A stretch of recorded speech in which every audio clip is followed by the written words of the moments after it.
बिस्मिल्लाहिर्रहमानिर्रहीम। आज के लेक्चर में आप सबको welcome.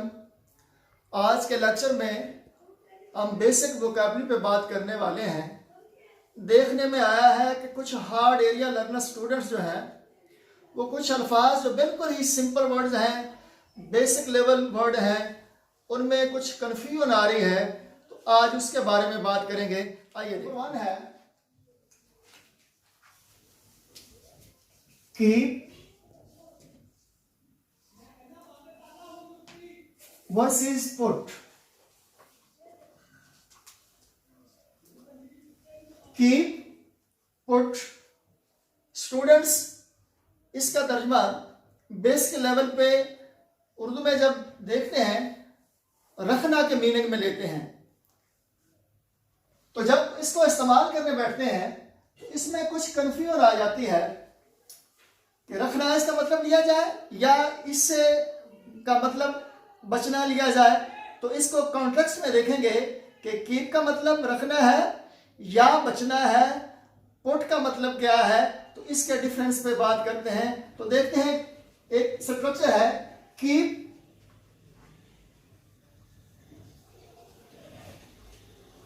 The books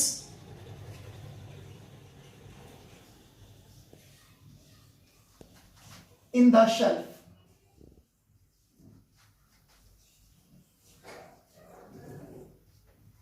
keep the books in the shelf। इन किताबों को शेल्फ में रख दें। keep away from bad company।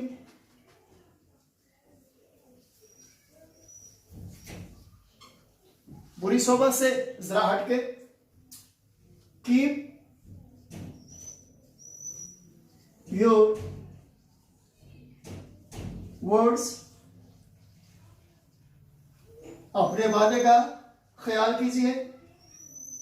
Keep the books in the shelf, किताबों को शेल्फ में रख दें, रखना। Keep away from bad company, बुरी कंपनी से जरा हटके। कीप योर वर्ड्स, अपने वादे का ख्याल रखिए।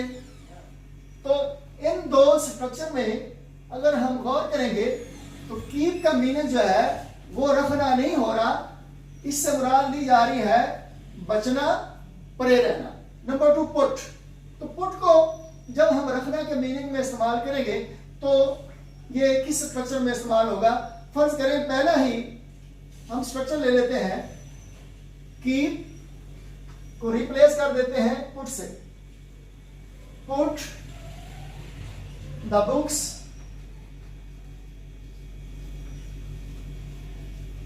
In the shelf. किताबों को शेल्फ में रख दीजिए। पुट द पिज्जा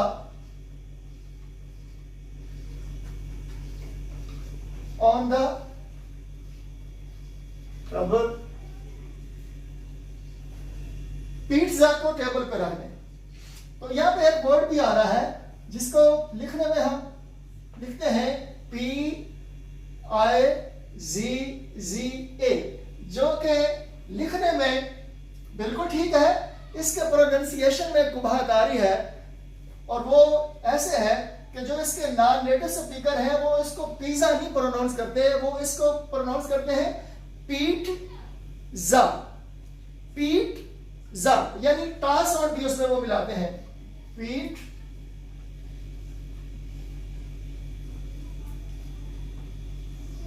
पिज्जा यानी आई लॉन्ग वन हो जाएगा और इसमें एड टा साउंड का होगा, बाकी वही जी एंड आ साउंड यानी पिज्जा। तो पॉइंट ये है पुट और कीप सेम मीनिंग में इस्तेमाल हो रहे हैं, रखना में। और अगर हम गौर करें ये फिजिकल चीजों को रखने के बारे में इस्तेमाल हो रहा है। Keep the books in the shelf, किनको रखा जाए, बुक्स को। बुक्स जो है ये एक फिजिकल एंटिटी है। Same is the case with put, ये भी फिजिकल चीजों को रखने के मीनिंग में इस्तेमाल किया जा रहा है। तो अगर फिजिकल चीजों का रखना हो तो फिर पुट और कीप एक मीनिंग देंगे, और अगर उससे हटके हो यानी अब्स्ट्रैक्ट चीजों के साथ वो मीनिंग अदा करने हो तो फिर वो पुट के साथ हम अदा नहीं करेंगे, वो कीप के साथ इस्तेमाल करेंगे। तो पॉइंट और कंसेप्ट ये सामने आया कि फिजिकल चीजों को पास रखना हो, फिजिकल चीजों का रखना हो तो फिर हम लोग इस्तेमाल करेंगे पुट। नॉन फिजिकल चीजों का रखना हो तो फिर कीप इस्तेमाल हो सकता है, और नॉन फिजिकल चीजों का रखना हो तो फिर पुट बिल्कुल इस्तेमाल नहीं होगा, फिर क्या इस्तेमाल होगा, कीप इस्तेमाल होगा। जैसा कि इस वाले स्ट्रक्चर से शो हो रहा है कि keep away from bad company. Bad company एक एब्स्ट्रैक्ट थिंग है। कीप योर वर्ड्स, अपने वादे का ख्याल रखिए। तो वादा जो है ये भी एक एब्स्ट्रैक्ट चीज है, लिहाजा एब्स्ट्रैक्ट चीजों का पास रखना हो कीप, और फिजिकल चीजों का रखना हो तो पुट। आइए देखते हैं नेक्स्ट स्ट्रक्चर जो है उसमें कैसे कंफ्यूजन बेसिक लेवल लर्नर को होती है। तो वो वर्ड है हु एंड होम। हु और होम का डिफरेंस ये है, हु को हम सब्जेक्ट के तौर पर इस्तेमाल करते हैं, होम को हम ऑब्जेक्ट के तौर पर इस्तेमाल करते हैं। फर्क ये है, हु कौन, होम किसे, किसको, किन्हें, लाइक दैट। फॉर एग्जाम्पल आज कौन किसी से प्यार करता है, who loves whom these days। तो हम नोट कर रहे हैं वर्ब है, वर्ब से पहले सब्जेक्ट आता है, सब्जेक्ट के बाद ऑब्जेक्ट आता है। हु सब्जेक्टिव पार्ट में इस्तेमाल हुआ है, होम ऑब्जेक्टिव पार्ट में इस्तेमाल हुआ है। तो this is the very simple, who subject के तौर पे इस्तेमाल करेंगे, होम ऑब्जेक्ट के तौर पे इस्तेमाल होगा। आइए अगला पॉइंट देखते हैं। वो जो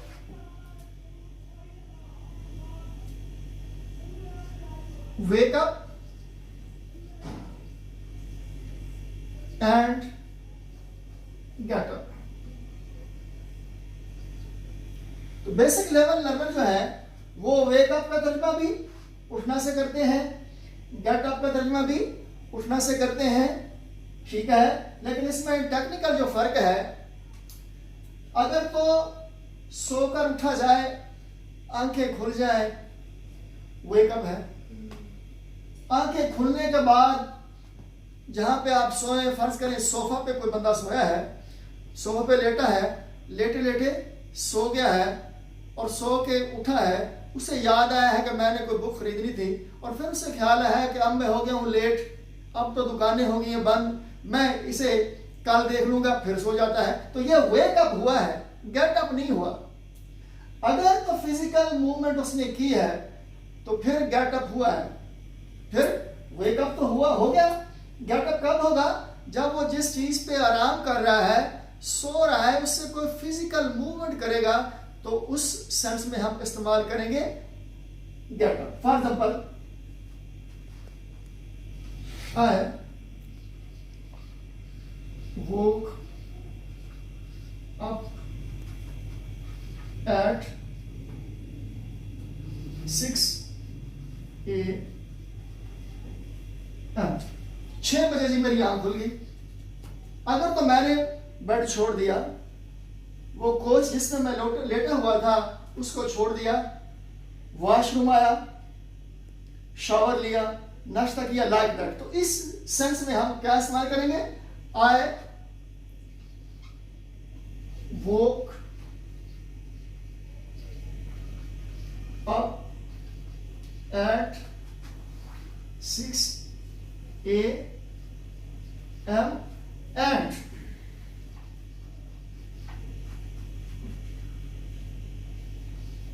got up at 6:15।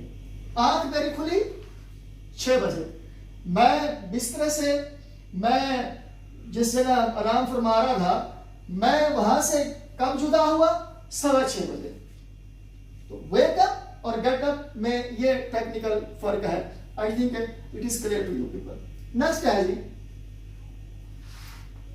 What and which. What और विच के इस्तेमाल में भी कुछ एरर सामने आई हैं जो कि स्कूल लेवल पे बच्चे कर रहे हैं, छोटे लेवल पे बेसिक लर्नर जो है वो कर रहे हैं। तो आइए देखते हैं इसमें क्या कंसेप्ट है। व्हाट और विच दोनों चॉइसेस के लिए इस्तेमाल होते हैं। कुछ चीजों में से चॉइस लेना हो तो चॉइस के लिए व्हाट भी इस्तेमाल हो सकता है, विच भी इस्तेमाल हो सकता है। तो फिर देखेंगे आखिर इसमें फर्क क्या है कि व्हाट कहाँ पे इस्तेमाल किया जाए, विच कहाँ पे इस्तेमाल किया जाए। अगर चीजें हों लामादूद, अनलिमिटेड, उसमें से चॉइस लेना हो तो हम इस्तेमाल करेंगे व्हाट। चीजें हों लिमिटेड, उनमें से अगर चॉइस लेना हो तो फिर हम इस्तेमाल करेंगे विच। फॉर एग्जाम्पल इधर देख लेते हैं, what poets do you like। आप किस किस्म के शोरा को पसंद करते हैं? अब जो पोर्ट्स हैं 5 हैं, 15 हैं, 2 हैं, 20 हैं, it is not clear to us. तो अनलिमिटेड चॉइस में से अगर कोई चॉइस लेना है तो उसको शो करेंगे व्हाट से, और लिमिटेड चॉइस में से कोई चॉइस लेना हो तो फिर इस्तेमाल करेंगे विच। फॉर एग्जाम्पल विच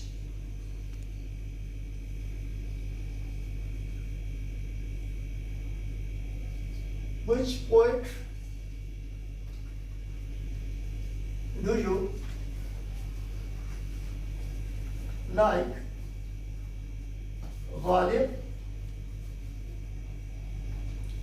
और इकबाल। इकबाल और गालिब में आप किस शायर को पसंद करते हैं? इस सेंस में हम इस्तेमाल करेंगे विच, और अनलिमिटेड चॉइसेस में से चॉइस लेना हो तो फिर हम इस्तेमाल करेंगे व्हाट।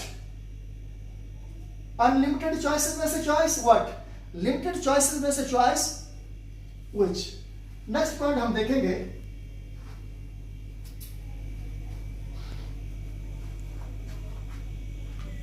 Too much